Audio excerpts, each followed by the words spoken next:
Welcome to today's episode of the Mindset Mentor Podcast. I'm your host, Rob Dial. Today, we're going to be talking about getting aggressive for the life that you want. One thing that I see with so many people is that so many people act as if they're kind of just the bystanders in their life. They're just kind of sitting there and I'll write down my goals, I guess. And, I'll probably meditate some. I'll buy a couple books on Amazon and maybe read the first 7 pages of them. I'll listen to some inspiring podcasts. And really more than anything else is people tend to, the analogy that I always give is we act with life as if we hop into a sailboat and we just hop in the sailboat and we let the winds take us where they're going to take us. We let the tides take us where they're going to take us. And one day we end up somewhere else. Some island we end up or some distant land we end up. And then we're like, where am I? This isn't where I want it to be. And it's like, well, no shit, that's not where you want it to be. You didn't even you didn't even try to drive the sailboat. You're literally doing nothing. And now you're like, oh, this isn't where I wanted to be. Well, you should have done something about it. You should have gotten into the driver's seat of the sailboat and actually took the helm and said, you know what, I'm going to actually take myself somewhere. Instead of being like, well, if I listen to some podcasts, then I'll be better. Oh, if I read a few pages of a book, then I'll be better. If I meditate for 2 minutes, then I'll be better. No, it's like, hopefully one day I'll get the life that I want.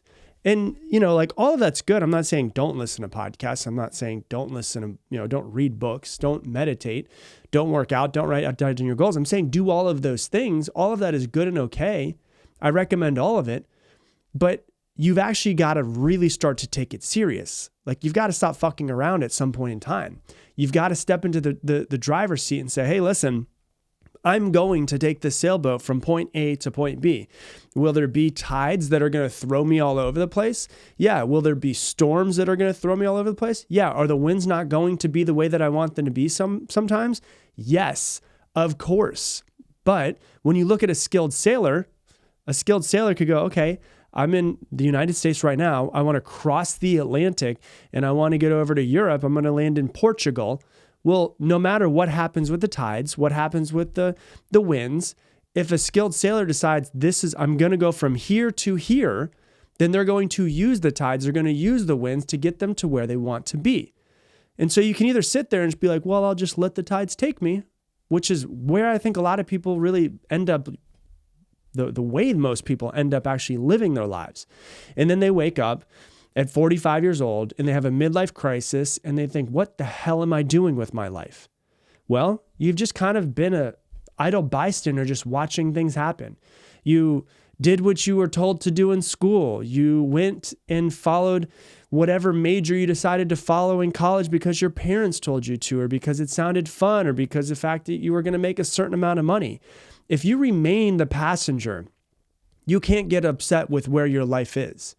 And you can't get upset with where your life's going to be. Now, let me take a step back. I know why most people are bystanders, because whenever I look at something, I always say like, okay, if this is the way that it is, why is it this way? Like this doesn't make sense. Why would most people not step into the driver's seat and be like, I'm going to take control of my life? I have a pretty good idea of why I think most people are, is because we are taught what to do our entire childhood. We are told what to do. So as a baby, as an infant, as a child, it makes sense. Like we have to stick close to our parents for survival. It makes sense. Like we have to. They are the thing that keeps us alive.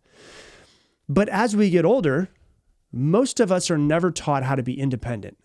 And it's not our parents' fault. It's not our fault. It's just kind of the way society is. Like there was never a moment where my mother took me to the side and said, hey, here's how you become an adult. She didn't know that she was supposed to do that. And I think most people don't know they're supposed to do that. But I think that it would be important to be like, hey, you're now going to be an adult. Here's what you need to know. You need to know this thing. You need to know this about finances. You need to know this. And we're not really taught, if you think about it, how to think for ourselves. We're not taught how to step into the driver's seat in our lives. And frankly, because most of the people that raised us haven't stepped into the driver's seat in their lives. But you're old enough now, you're listening to this podcast where you can say, have I been a bystander? And do I want to remain a bystander? Or do I want to step into the driver's seat of this? We're not taught how to be okay with the unknown. We're not taught how to build confidence in ourselves. Like I was watching a documentary the other day, and it was on this little African squirrel. And this African squirrel had these babies, and the babies were very hesitant in life. And they had to literally like stick to their parents for survival. They had to stick to them because they're the reason why that they're going to hopefully stay alive, right? Humans are very similar. We have to start dependent on someone else. But then we go to school, and then we sit down and we're told, don't speak, learn this, take this test, leave when the bell rings. When you come back tomorrow, you have to have this piece of paper filled out. You have to make sure your homework is done. And if you don't do it right, we will then reprimand you in some sort of way. And so we go from being dependent on our parents to then going into the school system and being dependent on our parents and then the school system as well. And this isn't me knocking your parents or the school system. This is me just kind of taking a step back and be like, why in the hell are we this way? So we become dependent on our school system. We have to listen to the superiors. We have to listen to what our teachers tell us, okay? Okay, and then we do what we're supposed to do, and we're doing this thing. We're getting good grades because we got to make sure that we get good grades so that we can get into a good college. And then we go into college, and what do? We do exactly what we're told. We have to make sure we get good grades. Why? Because we want to get a good job. And then we go and we get a job, and we show up at this time. Okay, you have to be at work at this time. You have to leave at this time. We'll pay you this amount so that you can feed yourself. So you're dependent once again on the rat race. You have to do these things so that you can feed yourself, so that you can feed your family, so that you can stay alive. And so then we become dependent on the rat race, and we become dependent on someone else in our life. And so we kind of accidentally, I don't think there's any like overlord that's looking at this and saying, I want to make stupid people that have to be dependent on me. And, I'm not some conspiracy theorist and saying all of this stuff like, oh yeah, there's some overlord that's making sure this happens. What I'm saying is I think we unconsciously kind of go through all of these things. And then one day we wake up and we're like, this life is not the life that I want. For some of you out there listening, this happened at 50 years old. For some of you listening, this happened at 18 years old. It happens in all different areas. But we look around and we say, what I have is not what I want. And this is not what I want in 10 years from now. And we look at, if you're in the rat race and you work for someone else and you look at your boss and you say, your boss, oh my gosh, that's where I'm going to be in 10 years. I don't want that life. That life looks like it sucks. I don't want to do what they do in 10 years. So you're telling me that that's the best thing that I can have in the next 10 years? And so we look at the life that we want and it's not what we want it to be. Like the life that we have, and it's not what we want it to be. But we're like, you know what? I want to create the life that I want. And it's crickets. How the hell do I do it? I've never been taught how to do this. I don't know how to be fully independent. We have to learn how to be fully independent. We're not taught these things. This is where self-education really starts to come in. It's really a relearning process. Like for me, when I finally woke up from this, I was about 19 years old, and I woke up from this, luckily, very early in life, I think, because I started a company where I was a salesperson that was paid $0 unless I made a sale. So it was commission only. And I went, oh my gosh, this is a whole relearning process. Like I hated reading in school. I never did any homework, never studied for any exams. And I did well through it. I passed, I did well, but I was never motivated for it. And then once I realized, oh my God, if I don't change something in my life is not what I want it to be. It's not going to be what I want it to be. I better start learning what I need to do to be the driver in my life. And so it's completely different than anything else that we've ever done. And it's up to you and you alone.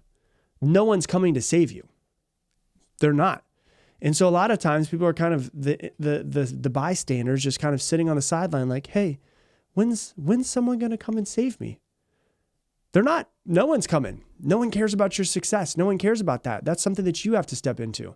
And this is why I think so many people are just not satisfied with their lives, is because they've been subconsciously still thinking that someone might come and save them.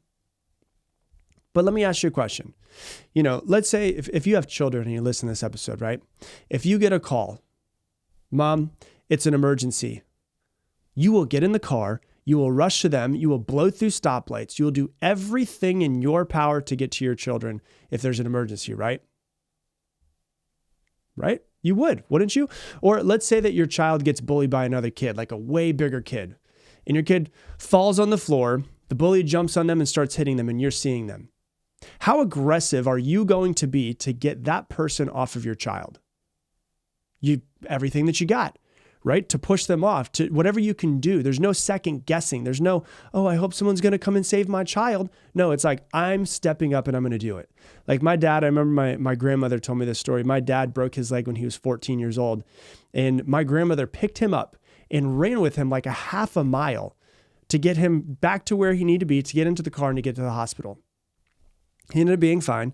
And, he broke his leg, but he couldn't get up. And my grandmother was just in like this moment, like this adrenaline. She picked him up. She ran like half a mile with him, got him into the car, got him to the hospital. And then, they ended up putting a cast on him. Everything was okay. And then a few days later, they were talking about it. They were like, that's crazy that she picked me up. Pick me up again. My grandma couldn't pick him up. Why is that? It was because everything inside of her was put into picking up my dad. It was a survival thing. It required all of her. And that we hear about these stories all the time of people, mothers who pick up cars off of their children somehow. What the fuck? How does that happen? All of that is deep inside you, whether you're a parent, whether you're not. That is how aggressive that you should be towards creating the life that you want. That's how aggressive that you should be towards creating your goals. Nothing will stop you. You will find a way or you will make a way. You're not going to hurt anybody along the way, but it's like, I'm going to get the life that I want. If I don't have the knowledge that I need in order to get me there, then I'm going to learn it. And you might have fears and limiting beliefs that come in, but the thing about it is that you might not have the skills yet to get you to where you want to be, but you can learn the skills where you can be able to get yourself to be the person who can get the life that you want. And it's like this mentality of I'm going to succeed or I'm going to die trying. I don't know about you, but I would much rather die on the way to creating an amazing life than just sit back on the couch and just simply exist. I would rather put everything that I have into trying to create something amazing and try to feel like I brought all of my potential out in the world instead of sitting around watching Netflix and scrolling on Instagram all damn day. Because if you don't risk anything, you risk everything. You're going to have a life which you're not just really going to be excited about. You're going to get to the end of your life. And I've been lucky enough to be in a hospice before and see my grandfather and be with him on his last few days and be with him when he took his last breath. And I was there, and luckily this was a man who did everything that he could and he had a great life and it was amazing and he didn't die with any regrets. But as I was sitting there and I was in the room and I was journaling, there's certain days where he was there and I was journaling as he was asleep and I was there with him. And I started journaling and thinking like, I'm going to be here one day. Like, hopefully, he died at 96. Hopefully, I hope I get to 96 years old. That would be awesome. That would mean I have 59 more years left on this planet. If I get to 96 years old, do I want to be one of those people who gets to the end of their life and wish they would have done more? Like I'm walking by all of these other rooms in hospice and seeing these other people and I'm thinking like, I wonder if if they had the life that they wanted to. I wonder if they have any regrets. I wonder if they wish they would have done more and wish they would have had more fun or traveled more, or wish they would have impacted the world more, or they would have spent more time with their children, whatever it was. Like I was thinking in my mind, I wonder if any of these people are dying with regrets. And I'm sure there's a few of them. There was like 20, 30 rooms that were in there. I'm sure there's a few of them that were. But if I'm going to be there one day, I'm the only one that's in control of whether or not I create the life that I want to. And you have to realize that no one's coming to save you. So at some point in time, you've got to step up and say like, if it's going to be done, I have to be the one to do it. Like you are human, but you're also an animal. Can you bring that animal side out of you sometimes when you need it to get aggressive for it? When you start thinking about your fears and your limiting beliefs and you get into that human side of you, can you look at it and be like, no, get out of the way. I'm going to get what I want no matter what.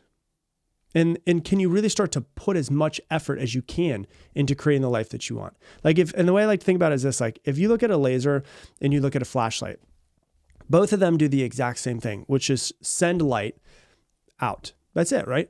But a flashlight is really all over the place. And so the way I like to think about it, like if I'm going to send light out, I could send it all over the place, or if I could get a real focused effort, like a laser can cut through almost anything. And so really what I'm thinking about is depth over distance. how can I get my knowledge? How can I master like one thing in my life and find something that I'm so passionate about that I want to put my effort into, that I want to master, that I want to become world-class at? Because that's one of the coolest things about being a human is you could become world-class at almost anything that you want to. What is it that you want to become world-class at? And can you put every ounce of energy into mastering that thing, into making it a part of your life, into making a better life, into, impacting the world as much as you possibly can? Like, imagine if everybody in the world just flipped a switch and said, you know what? I'm going to go and become the best version of myself. I'm going to stop making excuses. I'm going to become more self-aware of how I'm hurting myself, how I'm hurting other people. I'm going to become a better person. I'm going to meditate more. I'm going to study more. I'm going to put more effort into my mental health, my personal health, my physical health, my emotional health, my spiritual health. All of the world would be fixed. All of the problems would be fixed. But the problem is so many people are just unconsciously living their lives. It's time for you, if you're listening to this episode, to become conscious of your life and what you are doing and the path that you're going on. If the path that you're going on is not the path that you want, you need to become conscious and you say, I'm going to go on a new path. This is what I want.